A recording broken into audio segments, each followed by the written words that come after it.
Hello everyone, welcome back to my channel. Before starting the video, please subscribe and keep watching for more details videos.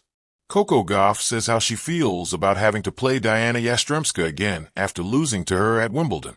Coco Gauff is back to winning ways on the court at the Cincinnati Open, but now faces a tricky rematch against Dayana Yastremska. Gauff and Yastremska met in the first round of Wimbledon last month, where the Ukrainian pulled off a stunning upset. Yastremska loved playing against Gauff, who she beat 7-6, 7-3, 6-1 less than a month after the American won the French Open. A rematch between the pair has now been served up in the third round of the Cincinnati Open, the latest event on the WTA Tour. Gauff has set up the clash after defeating Wang Xinyu 6-3, 6-2 in her opener, having received a bye in round one. How Coco Gauff feels about Cincinnati Open rematch with Dayana Yastremska. And while Wimbledon will undoubtedly be on the back of her mind going into the match, the world number 2 will be eager to completely put those memories behind her with a win this time around. Speaking ahead of the match, she said, "I don't ever think of revenge-type tennis. At first I used to think like that, but then I am like I have to play too many people too many times to have a revenge mindset. I think for me it's a good measure to see where my game is. I thought that Wimbledon match was a tough loss for me, and I don't think I approached it well. I always have trouble against her. She is a tough opponent, great ball striker who can pull winners out of anywhere. So it will be a tough test for me, especially having to play her again, but I think I have had more time to work on things in the hard court season, and I definitely think it's a better surface than grass for me. So it's going to be a tough match, but I am looking forward to it, and hopefully I can do better than Wimby." Gauff was under immense pressure arriving at the All England club, having only just beaten Aryna Sabalenka in Paris. That stunning victory represented her second Grand Slam title, and indeed her second Grand Slam final win over Sabalenka. Winner, tournament, year, round, score, Yastremska, Wimbledon, 2025. First, 7-6, 7-3, 6-1, Gauff, Madrid, 2025.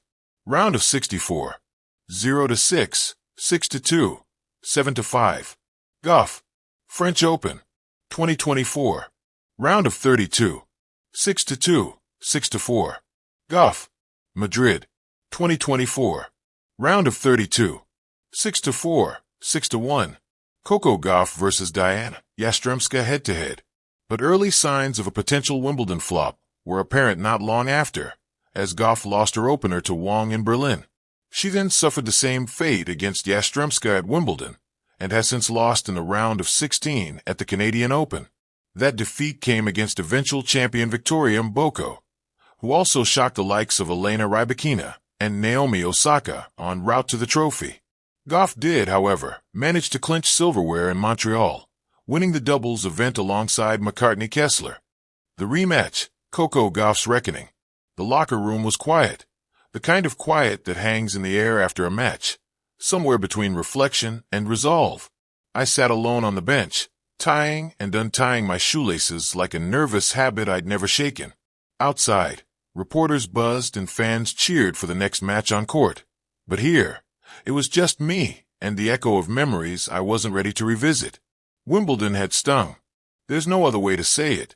Dayana Yastremska had played lights out that day. Aggressive, fearless, relentless. I hadn't expected an easy match, but I hadn't expected to walk off center court with the straight sets loss either. It wasn't just the loss. It was how I lost. I never found my rhythm. My serve betrayed me. My feet felt heavy. She found every crack in my armor, every hesitation I hadn't even realized I had. People had questions afterward. They always do. Were you nervous? Was it pressure? Did she get in your head? But none of that mattered. The scoreboard was final. 6-4, 6-3. Yastremska. I'd smiled politely through the press conference, given the usual lines. She played well. I'll learn from this. I'll come back stronger. That kind of thing. But deep down, something in me had shifted. There was a hunger that hadn't existed before. A restlessness. A fire. So when I saw her name on the draw again, first round of this next tournament, my heart skipped. Not out of fear. No, this time it was something else entirely. Opportunity. People don't always understand what it's like to live inside the rhythm of a tennis player's life. The endless travel. The courts that start to look the same. The matches that blur together. But certain names carve themselves into your memory.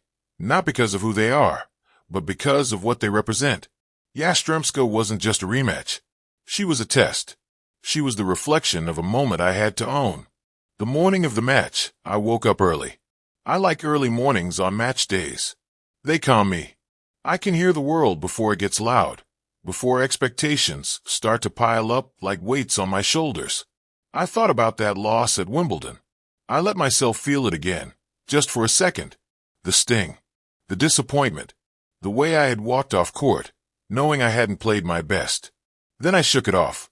Today was different. I was different. I trained harder since then, pushed myself deeper into the mental side of the game. Visualization, discipline, intention. I had talked to my team, rewatched the match, looked at every mistake, not to beat myself up, but to dissect, understand, evolve. Yastremska had come at me with pace, changing direction early, stepping into returns. I hadn't adapted fast enough, but now I knew her game better. And more importantly, I knew my own. In the tunnel before we walked out, she stood a few feet from me. Headphones on, eyes closed, bouncing lightly on her toes. Confident, loose. She looked the way I had looked many times, ready. I didn't hate her for beating me. In fact, I respected it. I respect any player who brings that kind of energy to a match. But there was something in me that wanted to meet it this time, not retreat from it. When our eyes met briefly, there was a flicker of recognition. No smile, no nod. Just that silent communication two competitors share when history hangs in the air between them. The court was buzzing. Fans leaned in, sensing the storyline, the unfinished business. First serve. She came out aggressive again, just like before, testing me early. But this time I was ready. Feet light, mind clear, focused on each point, not the outcome. It wasn't perfect tennis. We both had our moments. Long rallies, net battles, break points saved. But I was in it, every single moment. And when I hit that backhand pass down the line to break her in the second set, the crowd erupted, and I let out a yell that came from somewhere deeper than competition. It came from redemption. After the match, this time with me on top, I found her at the net. A handshake, a nod, mutual respect. Back in the locker room, the quiet returned. But it felt different now. Not empty. Full. Because I had faced the thing I feared. A rematch with a player who exposed my weaknesses, and I had answered it. Not with arrogance. Not even just with talent. But with growth. That's what this sport is, at its core. Not just a game of skill, but a journey of self. You win, you lose. But more than anything, you learn. And you return. Later that evening, in a post-match interview, someone asked me, "Coco, how did it feel to play Yastremska again after Wimbledon?" I paused, looked down at the mic, then met their eyes. It felt like a second chance. Not at the match. At myself.